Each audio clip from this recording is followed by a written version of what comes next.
Yeah, I got the cutlass in on the lift and been working on it, checking it out. A lot of this I didn't show because I don't know if you'd want to see it, but rear end, the axle seals were leaking. And this is the BOP rear end, which means it is not a C-clip rear end. It has press-on bearings on the axles like a 9-inch Ford. So to replace the seal that's back in there, you have to take the bearings off. You have to cut them off. So got the bearings off, bought brand new bearings, bought some national bearings, new seals, national seals, but none of it's made in USA anymore. Stuck the seals on the axles, pressed the bearings on, went to stick the axles in the rear end, bolted it all in with the plate back in there, the retaining plate, and the axles moved in and out about 1/8 of an inch. So I had to stick some 1/8 inch spacers behind the axle bearing to take up the slack. I used some hardened steel snap rings back in there for a bearing to take up the space.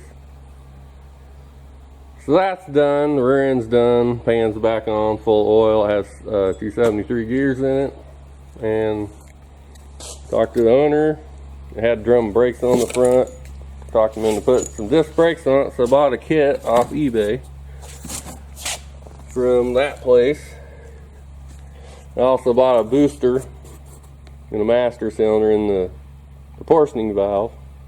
I haven't even messed with that yet. I looked at it, looked okay, but that doesn't mean anything. Bought this kit, it's supposed to come with everything. Came with calipers, but I did not get any bolts to hold the hose to the caliper. Came with these lines, which I did not want. It showed it came with rubber hoses, and it came with these, which these are about 4 inches too long too if you hold them up there. Probably about the width of my hand. Somewhere in that area too long. So I had to order some hoses from Napa. These are junk. The other one I put in the rotor and it changed the size of it and it fell right back out, so I had to use the original ones off the drum brakes. Did come with all the bearings and stuff, but I don't know what to say about them. They say that on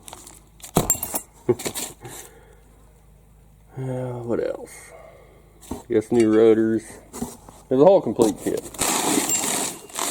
Anyways, I got the passenger side. I just packed the bearings and stuck it on. Calipers on these. To me, these damn caliper brackets are plenty thick. I don't think the originals are that thick. I got some original set up somewhere, but I was looking like normal, I couldn't find them. The rotor's on. Spindle, all that stuff's done. I might have to grind on it there because I stuck the wheel on, it's trying to rub. I was debating on whether to just cut the damn thing off there. Then you wouldn't have any problem at all, but those are kind of supposed to sit against the caliper to hold it. But it moves around. I don't even know if it even needs that on there. Could just cut it off.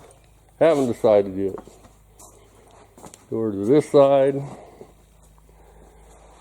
We got the spindle on. That's the bracket. It's plenty thick. These, the pre-punched holes weren't right. That one was right. These two are off. I had to die grind them. It was making this back in here offset one way. I think it was shoved back too far, so I had to notch these so I could slide that forward. But that's done, ain't no big deal. Bottom ball joints junk. Waiting on ball joints. Ordered some good Moog made in USA ones. End links were shot. I never seen anything with so much grease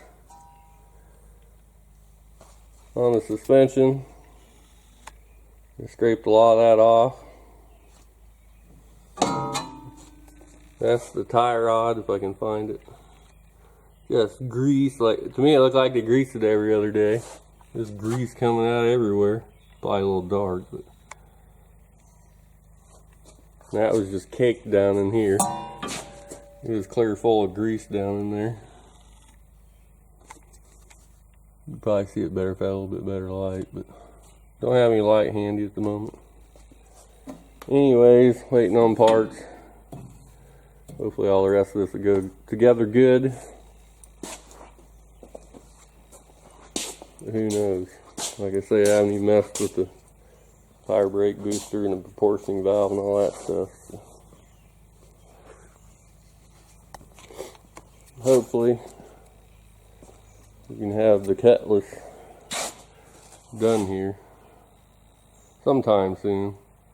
Wait on parts more than anything, because you can't get nothing anymore. At least good parts.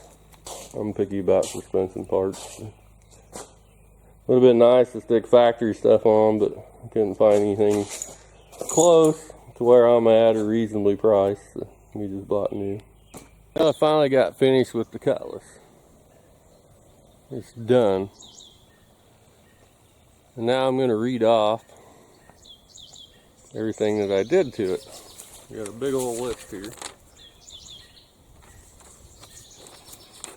It's awful hot out here, you can see I'm sweating, but okay, here's the list.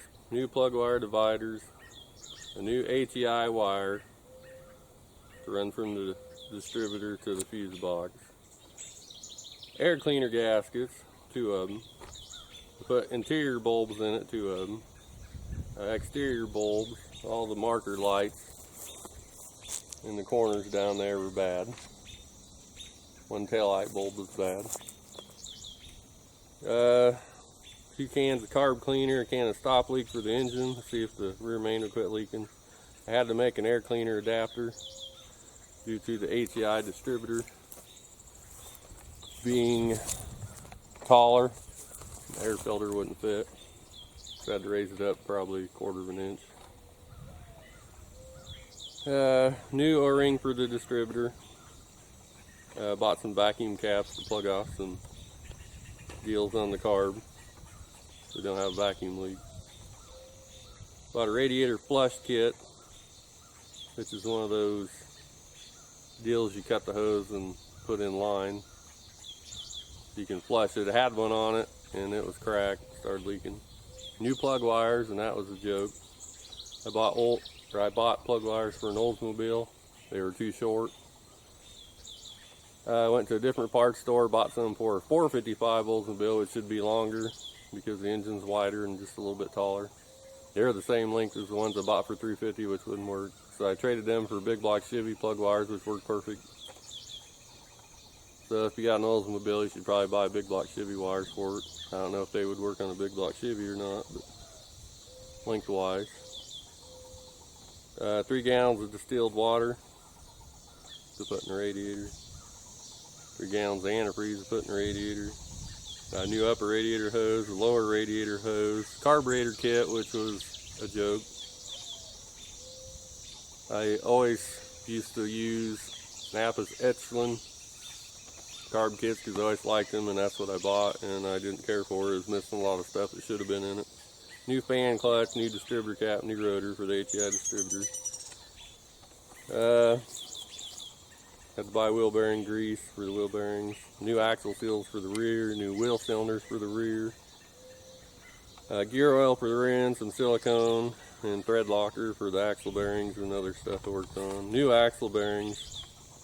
New heater hose, new vacuum tubing, and the heater hose was a joke. I went to town, told them I wanted, I think 4 foot of 5/8, 4 foot of 3/4. I didn't look at that close. I got all the way back home. He gave me 2 4-foot pieces of 3/4. So I'd run back to town to get the 5/8 length.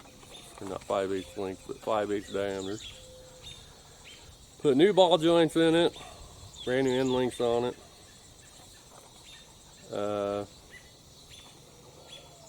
Should have been some A-arm bushings on there too. Did I forget to put them on there? Maybe I did. Might have to go back and redo my bill. 1 quart of Dextron fanny fluid for the convertible top. Brand new air filter, which was a joke finding. since that's an original 2-barrel, you can barely find an air filter anywhere. Everybody wants to give you one for a 4-barrel, which is the wrong size, which is what somebody had in the air cleaner. Bought that disc brake kit off eBay, which is alright, but like I said before, I bought that kit because it came with the rubber hoses, and they sent me some braided hoses, so I had to go buy rubber hoses for it and put on it. Convertible top motor kit, new convertible top, motor, all the lines, new cylinders, so the top works good now. Brand new radiator, an aluminum radiator, 3-core, instead of that plastic tank piece of crap that was in it, like comes from O'Reilly's. I bought new jets for the carb and a new power valve for the carb. And of course an ATI distributor to put in it. And I think I did forget to put the A-arm bushings on here. Oh well. Anyways, it's done. Should be good to go. I'll start it up here. Should take right off.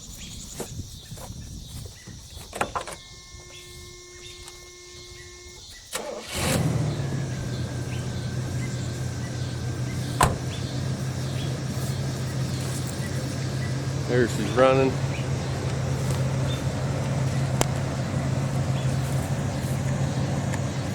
Sounds good. Runs good. I had to do a little power tuning to it, I guess. I had to do some tuning of the carburetor. Stuff like that. Alright, maybe you can hear the exhaust. Bone stock. Single exhaust. Stock muffler. Sounds good. It actually runs pretty good. Especially after I did a little power tuning to it. We'll open the hood up here.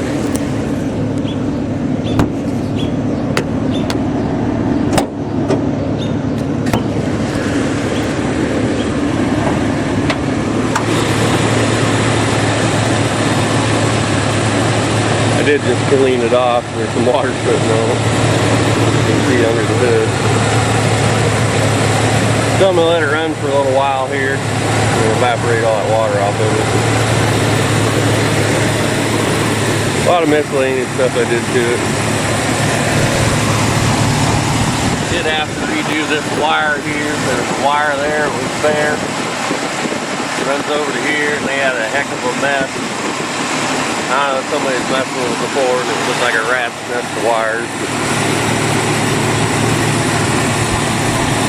There you can see the radiator. I might have said that before.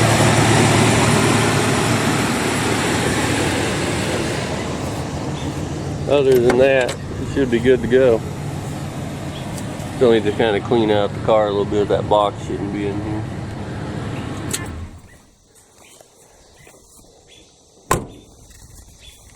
I'll set the camera back up on the tripod and I'll open the convertible top.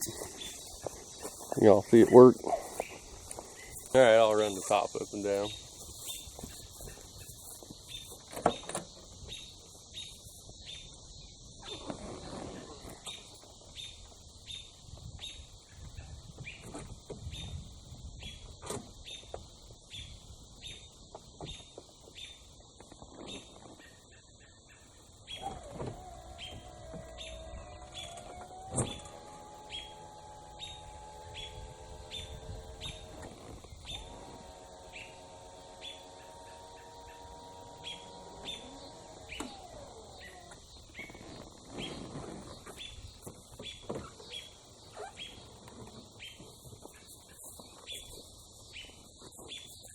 Roll the windows back, not back, but roll the windows down and put the top up.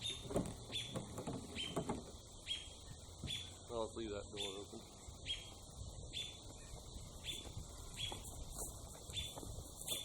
Now we'll go back up with the top.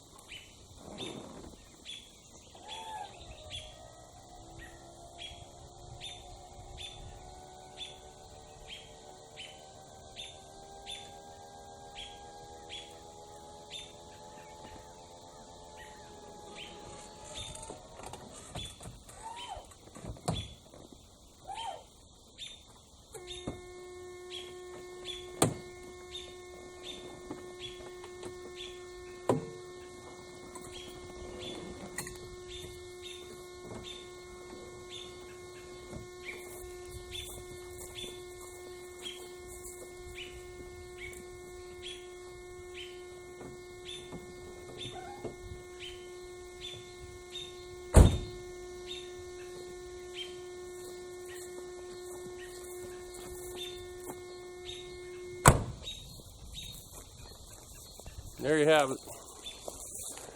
It's time to go have some summertime fun in the convertible Oldsmobile Cutlass. 72. Well, last time you'll see it.